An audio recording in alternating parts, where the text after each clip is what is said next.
तो hello everyone, welcome to Thakur sir academy. और हम लोग आज डिस्कस करने वाले हैं एमजेसी 04 के सिलेबस के बारे में। ठीक है, तो ये सेमेस्टर 3 का कोर्स है, तो थोड़ा सा हम सेमेस्टर 3 के बारे में जान लेते हैं। सेमेस्टर 3 में कोर्स को कैसे डिजाइन किया गया है, इसको थोड़ा हम समझते हैं। ठीक है, तो जैसे मान लीजिए कि आपने मेजर कोर्स लिया हुआ है फिजिक्स।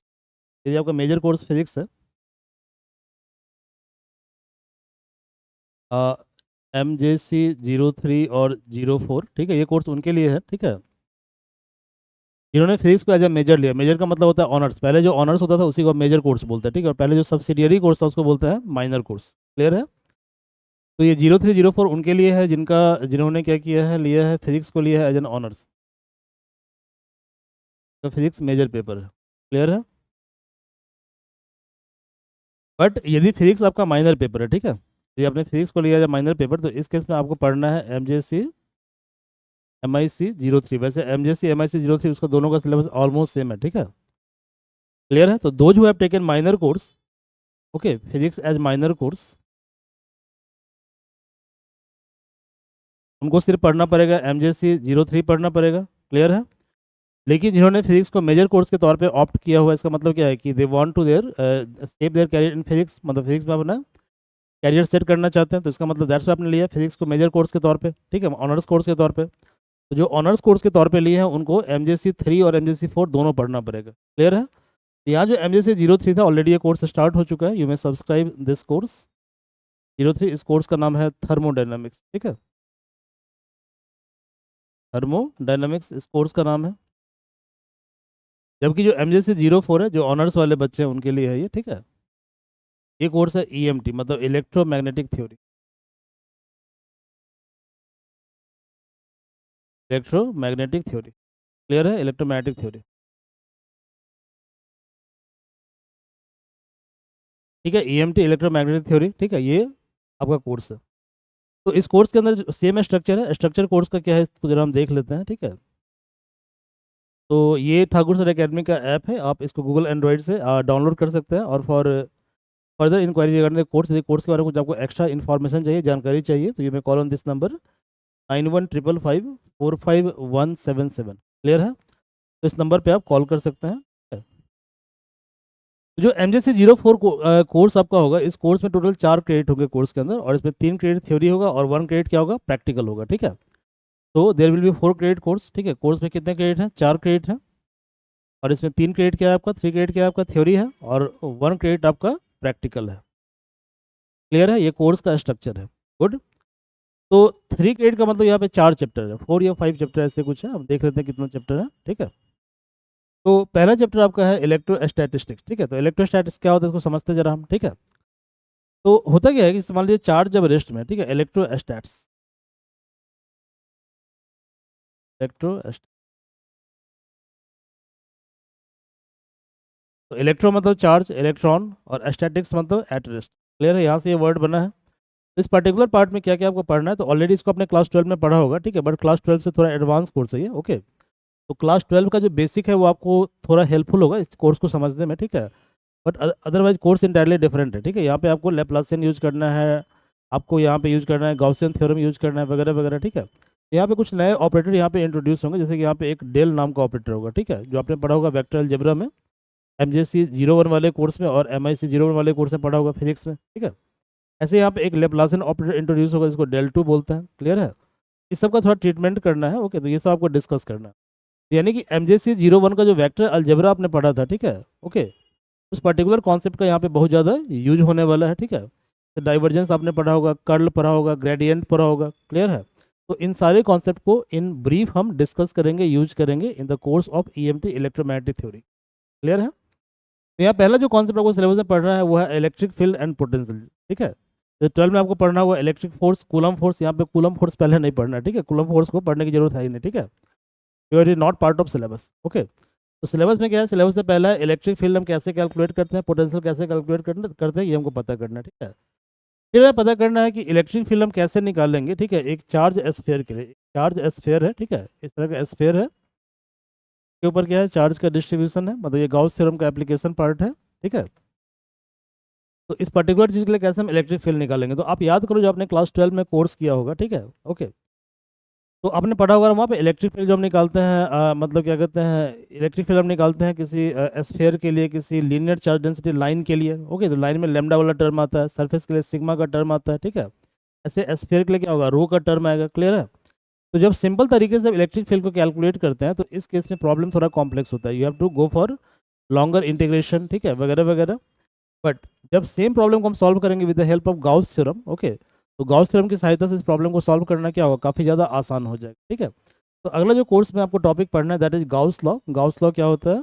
तो गाउस लॉ एक मेथड होता है जिसके द्वारा हम क्या करते हैं, इलेक्ट्रिक फील्ड को कैलकुलेट करते हैं, ठीक है।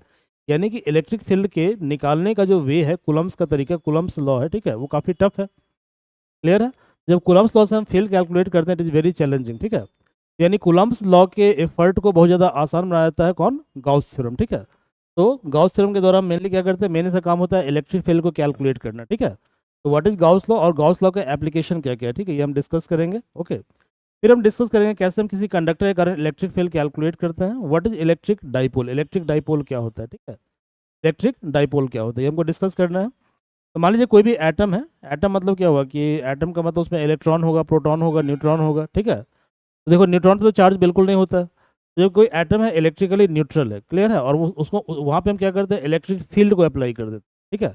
तो फील्ड के अप्लाई करने पे क्या क्या होगा, पॉजिटिव चार्ज चला जाएगा फील्ड की तरफ और नेगेटिव चार्ज चला जाएगा फील्ड के अपोजिट। तो इस सिस्टम को इलेक्ट्रिक डाइपोल बोलते हैं। क्लियर है? ये काफ़ी इंपॉर्टेंट टॉपिक है इलेक्ट्रिक डाइपोल, और ये दोनों आपस में इंटरलिंक्ड है। इसको अलग क्यों किया पता नहीं, इन्होंने गलती कर दिया होगा, ठीक है। तो इलेक्ट्रिक डाइपोल क्या होता है, हमें पढ़ना है कि इलेक्ट्रिक डाइपोल के कारण फील्ड कैलकुलेट करना है, ठीक है, और हमें निकालना है पोटेंशियल, ठीक है।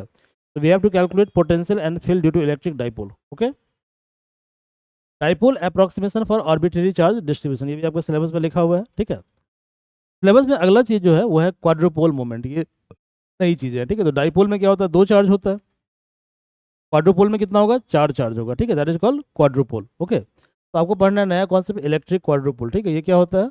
और जैसे हमने इलेक्ट्रिक डाइपोल के लिए फील्ड निकाला था, इलेक्ट्रिक डाइपोल के लिए पोटेंशियल निकाला था, वैसे हमें कैलकुलेट करना है क्वाड्रुपोल के लिए फील्ड कैलकुलेट करना है, ठीक है। इसके अलावा यूनिफॉर्मली चार्ज एस्फीयर, इसके लिए हमें निकालना है इलेक्ट्रोस्टैटिक एनर्जी को, ठीक है।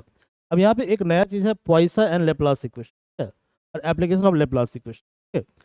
तो आपने वेक्टर वेक्टर अलजेब्रा पढ़ा होगा, तो वहाँ पे आपने एक ऑपरेटर पढ़ा होगा डेल डॉट डेल, ठीक है, बराबर डेल स्क्वायर, और ये जो डेल स्क्वायर है इसको बोलते हैं लेप्लासियन ऑपरेटर। क्लियर है? की वैल्यू होती है del two by del x two, del two by del y two plus del two by del z two, तो बोलते हैं लेप्लासियन ऑपरेटर। क्लियर है? तो इस पर्टिकुलर ऑपरेटर के बारे में हम लोग पढ़ेंगे, ठीक है, इसी को बोलते हैं लेप्लास थ्योरम और पॉइसा इक्वेशन। ओके, और इसका क्या क्या एप्लीकेशन पार्ट है इसको पढ़ेंगे, ठीक है। अब देखो इस पार्ट के लिए ना आपको स्फेरिकल कोऑर्डिनेट सिस्टम जो आपने पढ़ा होगा, ठीक है, आपने तीन तरह का कोऑर्डिनेट सिस्टम पढ़ा होगा अपने वेक्टर अलजेब्रा वाले कोर्स में, MJC 01 में, ठीक है। तो पहला कोर्स आपने पढ़ा होगा, पहला पढ़ा होगा क्या कहते हैं, कार्टेशियन कोऑर्डिनेट सिस्टम, सेकंड पढ़ा होगा स्फेरिकल कोऑर्डिनेट सिस्टम, और थर्ड पढ़ा होगा सिलेंड्रिकल कोऑर्डिनेट सिस्टम। क्लियर है? तो यहाँ पर हम क्या करेंगे, यहाँ पर जो है जब हम डिस्कस करेंगे एप्लीकेशन ऑफ लेप्लास इक्वेशन, तो यहाँ पर इन तीनों कोऑर्डिनेट सिस्टम का बहुत ज़्यादा यूज होगा, ठीक है। इसको रिवाइज करना बहुत ज़्यादा जरूरी है, ठीक है। कौन कौन सा सिस्टम है, तो देखो कार्टेशियन कोऑर्डिनेट सिस्टम, इसको हम लोग यूज करेंगे। दूसरा हम यूज करेंगे स्फेरिकल कोऑर्डिनेट सिस्टम, और तीसरा हम यूज करने वाले हैं सिलेंड्रिकल कोऑर्डिनेट सिस्टम। क्लियर है? तो इस सब का बहुत ज़्यादा एप्लीकेशन यहाँ पे है। तो ये चैप्टर नंबर 1 आपका हो गया। अब जो यूनिट नंबर 2 है वो है डाइलेक्ट्रिक प्रॉपर्टी ऑफ मैटर। पहली बार डाइलेक्ट्रिक होता है क्या, ठीक है। तो डाइलेक्ट्रिक क्या होता है कि डाइलेक्ट्रिक एक तरह का मटेरियल है, ठीक है, जो नॉर्मली क्या होता है इंसुलेटर की तरह काम करता है। इंसुलेटर का मतलब ये हुआ कि वो कंडक्ट नहीं करेगा, चार्ज कंडक्ट नहीं करेगा, ठीक है। लेकिन जैसे ही हम डाइलेक्ट्रिक मटेरियल को इलेक्ट्रिक फील्ड में ले जाते हैं, कहाँ पे ले जाते हैं, मतलब इलेक्ट्रिक फील्ड अप्लाई करते हैं। ओके, तो इस केस में क्या होता है कि इस पर चार्ज क्रिएट हो जाता है, इसको बोलते हैं पोलराइजेशन। क्या बोलते हैं इसको, पोलराइजेशन। तो जब डाई इलेक्ट्रिक मटेरियल को इलेक्ट्रिक फील्ड के इन्फ्लुएंस में हम रखते हैं तो इन कारणों से क्या होता है, वहाँ पर चार्ज क्रिएट हो जाता है। क्लियर है? और इस घटना को हम क्या बोलते हैं, इस घटना को बोलते हैं polarisation of dielectric. Clear है? तो डाइलेक्ट्रिक इन जनरल क्या होता है, इलेक्ट्रिक फील्ड के एब्सेंस में क्या होता है, इट बिहेव लाइक इंसुलेटर, मतलब कि ये चार्ज कंडक्ट नहीं करेगा, ठीक है। लेकिन जैसे इलेक्ट्रिक फील्ड वाले रीजन में इसको हम ले जाएंगे तो क्या होगा, ये पोलराइज हो जाएगा। पोलराइज का मतलब वहाँ पे चार्ज क्रिएट हो जाएगा, ठीक है। और जैसे वो चार्ज क्रिएट हुआ मतलब आयोनाइज हो गया। क्लियर है? तो इस केस में क्या होगा, वो कंडक्ट करेगा इलेक्ट्रिसिटी को। तो मान लीजिए कि ये एक डाइलेक्ट्रिक है, तो यहाँ पे कोई चार्ज नहीं है। क्लियर है? यहाँ पे कोई चार्ज नहीं है। अब हमने क्या किया, इस डाइलेक्ट्रिक को जो है कैपेसिटर के बीच में रख दिया। मान लीजिए कि एक पैरेलल प्लेट कैपेसिटर है, ऐसा ऐसा एक पैरेलल प्लेट कैपेसिटर है। क्लियर है? तो आप जानते हैं कि जो पैरेलल प्लेट कैपेसिटर जब इसको हम बैटरी से जोड़ेंगे, ठीक है, हमने इसको बैटरी से कनेक्ट, तो यहाँ पे क्या होगा, यहाँ पे प्लस क्यू चार्ज जनरेट होगा और यहाँ पे माइनस क्यू चार्ज जनरेट होगा। क्लियर है? तो प्लस क्यू और माइनस क्यू के कारण क्या क्या होगा कि यहाँ पर एक इलेक्ट्रिक फील्ड जनरेट हो रहा है। तो यहाँ पे क्या हो रहा है, यहाँ पे इलेक्ट्रिक फील्ड जनरेट हो रहा है। क्लियर है? इलेक्ट्रिक फील्ड जनरेट हो रहा है। अब ये जो इलेक्ट्रिक फील्ड है क्या करेगा, डाइलेक्ट्रिक के बीच से पास करेगा, यहाँ से पास करेगा। जब यहाँ से पास करेगा तो यहाँ का जो पॉजिटिव चार्ज है वो क्या करेगा, यहाँ पे नेगेटिव चार्ज क्रिएट कर देगा। ठीक है, इसको बोलते हैं चार्जिंग बाई इंडक्शन। यहाँ पे क्या करेगा, यहाँ पे चार्ज नेगेटिव क्रिएट, और ये चार्ज कैसा है, पोलराइज चार्ज है। और यहाँ नेगेटिव चार्ज है तो क्या करेगा, ये पॉजिटिव चार्ज क्रिएट कर देगा। तो ये जो आपको दिख रहा है पॉजिटिव चार्ज, ठीक है, ये क्या है, ये आपका प्लस क्यू पोलराइज चार्ज है, और यहाँ पर ये माइनस क्यू पोलराइज चार्ज है। ठीक है, पोलराइज चार्ज है। अब देखो जो प्लेट है, प्लेट जो जो जो कैपेसिटर का प्लेट है, वहाँ पे फील्ड क्या है तुम्हारा, लेफ्ट से राइट की तरफ है। अंदर में फील्ड क्या होगा, राइट से लेफ्ट की तरफ, मतलब प्लस से माइनस की तरफ। तो अब यहाँ पर जो नया फील्ड क्रिएट हो रहा है इसको बोलते हैं electric field due to polarisation of. Clear है? तो इस तरह के मटेरियल को हम बोलते हैं डाइलेक्ट्रिक। ठीक है, तो डाइलेक्ट्रिक में क्या क्या पढ़ना है, तो पहले हमको पढ़ना है कि डाइलेक्ट्रिक में कैसे फील्ड क्रिएट होता है, इलेक्ट्रिक फील्ड कैसे क्रिएट होता है। तो field in the matter, electric susceptibility एक कांस्टेंट होता है, इसको हम लोग पढ़ेंगे इसमें। डाइलेक्ट्रिक पोलराइजेशन, कैसे इसको पोलराइज करते हैं, समझ में आ गया, हाउ टू पोलराइज। ठीक है, डाइलेक्ट्रिक कांस्टेंट तो क्या होता है कि जो डिफरेंट जो डाइलेक्ट्रिक होता है उसका डिफरेंट डिफरेंट कैपेसिटी होता है पोलराइज करने का। ठीक है, इस कैपेसिटी को मेजर करते हैं कांस्टेंट के द्वारा। ठीक है, यानी कि different material have different capacity of polarisation that is measured by a constant and that constant is called dielectric constant. ठीक है, नेक्स्ट है पोलराइजेशन ऑफ वेक्टर। तो यहाँ पर वही पोलराइजेशन वेक्टर एक नया टर्म है। इसके अलावा सरफेस चार्ज, तो ये सरफेस चार्ज है आपका, यहाँ पर जो माइनस चार्ज क्रिएट हो, यहाँ प्लस चार्ज, ये सरफेस चार्ज हो गया। ठीक है, डिस्प्लेसमेंट वेक्टर एक नया कॉन्सेप्ट है, यहाँ पे हम इसको इंट्रोड्यूस करेंगे। और मतलब कि इलेक्ट्रिक फील्ड, पोलराइजेशन वेक्टर और डिस्प्लेसमेंट वेक्टर, तीनों में क्या रिलेशन है, इसको हम लोग डिस्कस करेंगे। ठीक है, तो ये आपका सिलेबस है। तो और भी कुछ फैक्ट होगा, देख लेते हम लोग क्या क्या फैक्ट है। इतना ही है। ठीक है, तो ये कंप्लीट हो गया आपका पहला वाला पार्ट। ठीक है, फर्स्ट पार्ट। सेकंड इलेक्ट्रिसिटी वाला पार्ट। सेकंड क्या है, मैग्नेटिज्म। अगला पार्ट क्या है, मैग्नेटिज्म। तो मैग्नेट क्या होता है आप जानते हो, मैग्नेट क्या होता है, देखिए ये एक नेचुरल मैग्नेट है जिसको बार मैग्नेट बोलते हैं, और यहाँ पे दो पोल होता है, एक प्लस पोल होता है, मतलब इसको बोलते हैं north pole, I am sorry, plus थे, नॉर्थ होता है, नॉर्थ पोल होता है, एक साउथ पोल होता है। क्लियर है? इसको बोलते हैं बार मैग्नेट, ये नेचुरल मैग्नेट होता है। ठीक है, बट मैग्नेट को हम आर्टिफिशियल तरीके से भी क्रिएट कर सकते हैं। तो आपने पढ़ा होगा ना ओस्टेन का एक्सपेरिमेंट, कि ओस्टेन नाम के एक साइंटिस्ट थे। ठीक है, तो क्या हुआ कि यहाँ से कुछ करंट पास कर रहा था, क्लियर है, और यहाँ पे एक चार्ज को रखा। ठीक है, तो जैसे ही चार्ज को रखा, ये चार्ज क्या हुआ, डिफ्लेक्ट हो गया। ठीक है, क्लियर है। अब यहाँ पे क्या है कि ये जो पर्टिकुलर वायर है, ठीक है, तो वायर तो इलेक्ट्रोस्टैटिक फील्ड क्रिएट कर नहीं रहा है। क्लियर है, लेकिन जैसे ही वायर से करंट पास करता है तो चार्ज क्या होता है, चार्ज अपने पास से डिफ्लेक्ट हो जाता है। ठीक है, इसका मतलब कोई ना कोई फील्ड यहाँ पे काम कर रहा है। उसी फील्ड को इन्होंने नाम दिया, कौन सा फील्ड, मैग्नेटिक फील्ड। क्लियर है, तो ये आर्टिफिशियल तरीका है मैग्नेटिक फील्ड को जनरेट करने का, ये आपने 12 वाली किताब में पढ़ा होगा। ठीक है, ये नई चीज़ नहीं है। तो जब हम कोर्स को स्टार्ट करेंगे वहाँ ब्रीफली हम डिस्कस करेंगे। तो इसको बोलते हैं आर्टिफिशियल मीन्स के द्वारा मैग्नेटिक फील्ड को क्रिएट करना। ठीक है, इन जनरल मैग्नेटिक फील्ड को हम बी से डिनोट करते हैं, और मैग्नेटिक फील्ड यदि प्लेन के बाहर की तरफ है तो इसको डॉट से दिखाते हैं, और यदि प्लेन के अंदर जा रहा है मतलब नेगेटिव डायरेक्शन से, इसको क्रॉस से दिखाते हैं। यहाँ पढ़ना क्या क्या देख लीजिए, पढ़ना आपको मैग्नेटिक फील्ड क्या होता है ये आपको पढ़ना है। जब फील्ड है तो फोर्स भी होगा। ठीक है, तो यानी इस चार्ज पे कुछ फोर्स लग रहा था। ठीक है, फील्ड के कारण, दैट्स वाई चार्ज क्या हुआ, चार्ज अट्रैक्ट हुआ वायर की तरफ या वायर से दूर गया। ठीक है, ये हमको डिस्कस करना है। इसको हम बोलते हैं लॉरेंज फोर्स बोलते हैं। क्या बोलते हैं इसको, लॉरेंज फोर्स। और ये होता है F equal to q v cross B. ठीक है, वी क्रॉस बी होता है, ये हम पढ़ेंगे। फिर हम पढ़ेंगे टॉर्क हम निकालना है करंट कैरिंग कंडक्टर के लिए। ठीक है, तो करंट कैरिंग कंडक्टर के लिए हमें टॉर्क कैलकुलेट करना है। ठीक है, तो टॉर्क होता है एम क्रॉस बी, जहाँ पे एम को बोलते हैं हम क्या, एम को बोलते हैं मैग्नेटिक डाइपोल मोमेंट, और बी को बोलते हैं मैग्नेटिक फील्ड। हम को डिराइव करेंगे। फिर हम निकालेंगे कि किसी लूप को जब मैग्नेटिक फील्ड में हम डालते हैं, ठीक है, उसके लिए क्या कंडीशन होगा, Biot Savart law. Biot Savart law जो है इसके द्वारा हम क्या करेंगे, इसके द्वारा हम मैग्नेटिक फील्ड को कैलकुलेट करेंगे। तो इसका सिंपल एप्लीकेशन हमको पढ़ना है बायोट सेवर्ट लॉ का। हमें पढ़ना है किसी स्ट्रेट वायर और सर्कुलर जो लूप होता है। तो इसका पहला एप्लीकेशन है स्ट्रेट वायर, मतलब वायर के कारण फील्ड क्या होगा, और दूसरा सर्कुलर लूप के कारण फील्ड क्या होगा। ठीक है, with the help of Biot Savart law, ये हमको डिस्कस करना है। नेक्स्ट है मैग्नेटिक डाइपोल क्या होता है, तो इलेक्ट्रिक डाइपोल की तरह ही मैग्नेटिक डाइपोल होता है। ठीक है, तो मान लीजिए कि आप जब मैग्नेट को ब्रेक करोगे तो ब्रेक करने पे क्या होगा, ब्रेक करने पर भी तो यहाँ पे एक साउथ पोल होगा, एक नॉर्थ पोल होगा। तो जनरली क्या होता है कि नॉर्थ पोल को हम प्लस एम पी से डिनोट करते हैं, तो यहाँ पे प्लस चार्ज है, और इसको हम डिनोट करते हैं minus M P. Electric dipole हो गया। ठीक है, इलेक्ट्रिक सॉरी ये मैग्नेटिक डाइपोल हो गया। तो dipole due to magnetic pole is called magnetic dipole, और dipole due to electric charge is called electric dipole. फिर हमें डिस्कस करना है इलेक्ट्रोमोटिव फोर्स के बारे में, ईएमएफ क्या होता है, इलेक्ट्रोमोटिव फोर्स, ये हमें डिस्कस करना है। ठीक है, हमें एम्पियर लॉ को डिस्कस करना है। ठीक है, तो एम्पियर लॉ से हम क्या करते हैं, एम्पियर लॉ का मेन काम होता है कि एम्पियर लॉ के सहायता से, ठीक है, आप कुछ हद तक कह सकते हो कि एम्पियर लॉ बहुत हद तक मिलता जुलता है गॉस थ्योरम से। ठीक है, जैसे वहाँ पे गॉस थ्योरम में क्या होता है कि ई डी एस बराबर होता है charge enclose by epsilon naught. यहाँ पे B D L, B D L मतलब मैग्नेटिक फील्ड, एम्पियर लॉ में होता है integration of B dot D L, D L बराबर होता है mu naught into current inclose. Clear है। गॉस थ्योरम में क्या होता था, गॉस थ्योरम में था integration E dot D S बराबर चार्ज इनक्लोज बाय एप्सिलॉन। तो कुछ हद तक मिलता जुलता है, कुछ हद तक एनालॉगस है ये। ठीक है, तो ये इलेक्ट्रोमोटिव फोर्स के केस में काम करता है। ठीक है, तो कुछ एप्लीकेशन हमको देखना है एम्पियर लॉ का, तो एम्पियर लॉ का एप्लीकेशन हमको पढ़ना है। ठीक है, उसकी सहायता से हम क्या करेंगे, मैग्नेटिक फील्ड कैलकुलेट करेंगे फॉर करंट कैरिंग वायर। फिर उसी का एप्लीकेशन है सोलिनॉइड और टोरॉइड, इसको हम लोग डिस्कस करेंगे। ठीक है, सोलिनॉइड, तो देखो सोलिनॉइड कुछ इस तरह का मटेरियल होता है, कुछ ऐसा मटेरियल होता है। ठीक है, और यहाँ से हम करंट को पास कराते हैं, तो जब करंट को हम पास करवाएंगे तो इसके बीच में क्या होगा, इसके बीच में मैग्नेटिक फील्ड जनरेट हो जाएगा। ठीक है, इसको बोलते हैं सोलिनॉइड, और इसी को हम सर्कुलर शेप में ऐसे बेंड कर देंगे,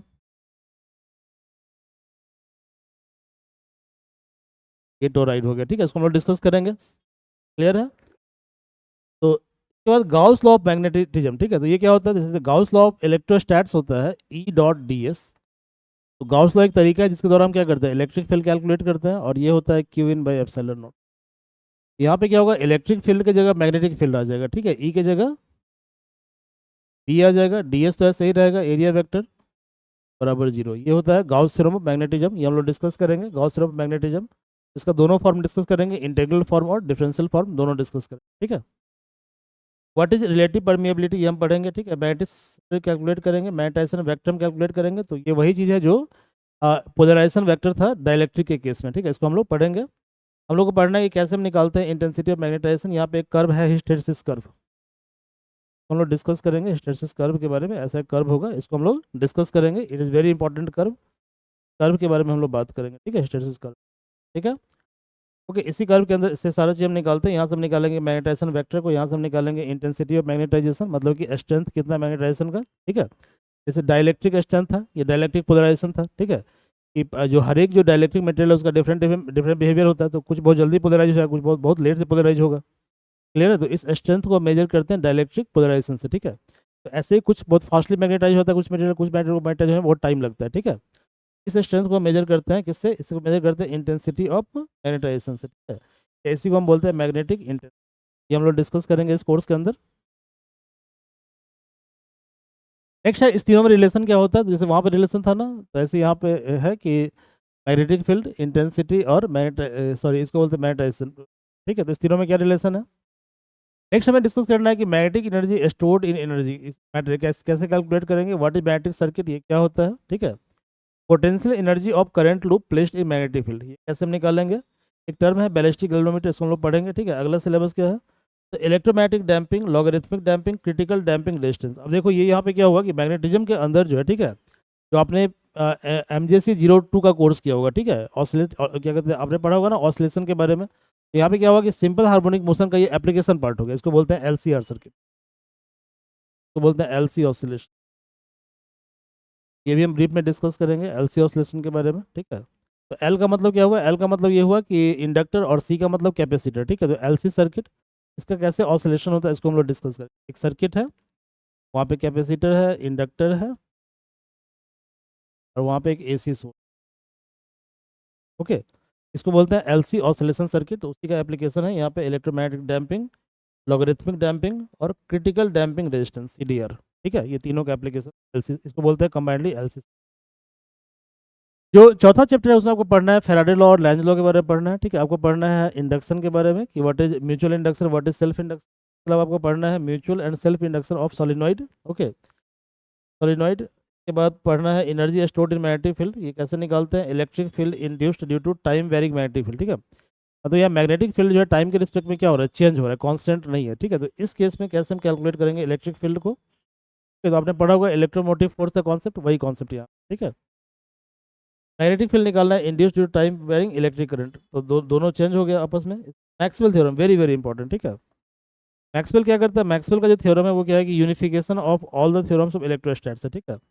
यानी कि इलेक्ट्रोस्टैट के जितने भी थ्योरम है, Gauss law magnetic sorry Gauss law for electricity, Gauss law for magnetism, ठीक है। इसके अलावा इलेक्ट्रोमैग्नेटिक इंडक्शन का लॉ, तो इस सब का जो यूनिफिकेशन है उसको बोलते हैं मैक्सवेल थ्योरम, ठीक है। ये हम लोग डिस्कस करेंगे मैक्सवेल थ्योरम को। नेक्स्ट है आपका एसी सर्किट। तो एसी सर्किट में क्या क्या पढ़ना है, देखिए यहाँ पे पढ़ना है आपको एसी सर्किट के बारे में पढ़ना है, ठीक है। तो देखो जैसे मान लो कि हमने क्या किया कि ये नॉर्मल बैटरी है, ठीक है, इसको बोलते हैं डीसी सर्किट, बोलते हैं डीसी सर्किट। यहाँ पे कुछ बल्ब बल्ब लगा दीजिए, ठीक, रेजिस्टेंस भी लगा दीजिए, मैं थोड़ा डायग्राम गंदा बनाता हूँ, ठीक है। अब हम क्या करें, इसको रिप्लेस कर देते हैं एसी सप्लाई से, ठीक है।